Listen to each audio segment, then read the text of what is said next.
Saudari-saudaraku yang terkasih, berjumpa kembali bersama saya, Romo Antoro dalam Renungan Harian, Sabtu 27 Maret, Pekan Prapaskah yang kelima.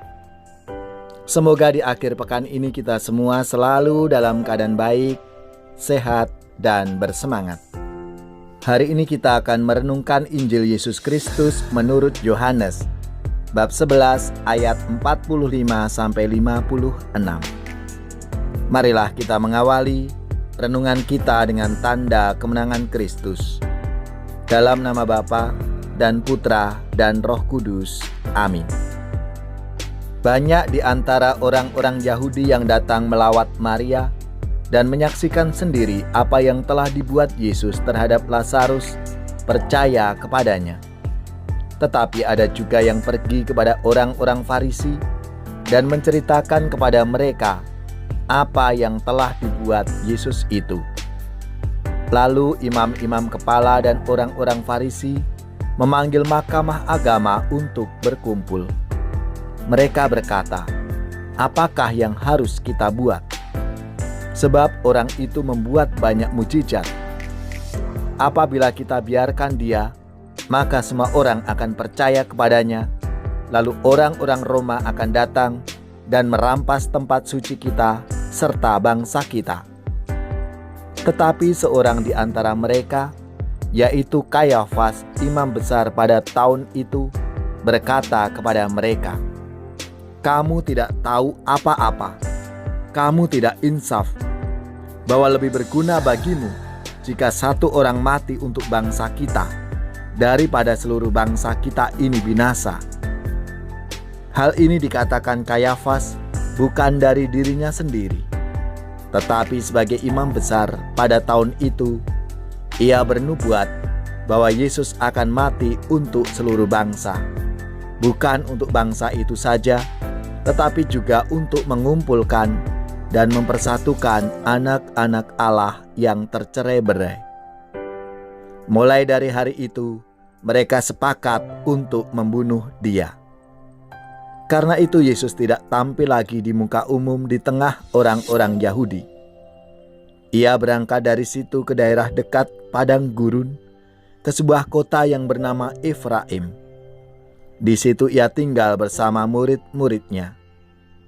Waktu itu, Hari Raya Paskah orang Yahudi sudah dekat, dan banyak orang dari negeri itu berangkat ke Yerusalem untuk menyucikan diri sebelum Paskah itu.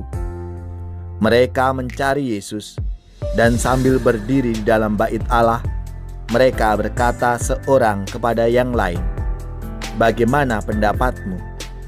Akan datang jugakah ia ke pesta?" Demikianlah Injil Tuhan.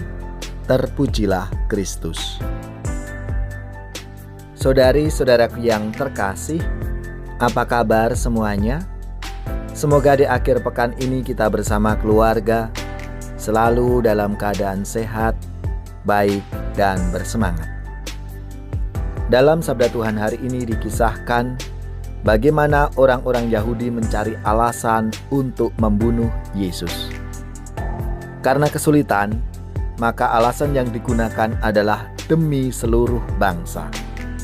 Lebih baik satu orang mati untuk bangsa kita daripada seluruh bangsa kita binasa.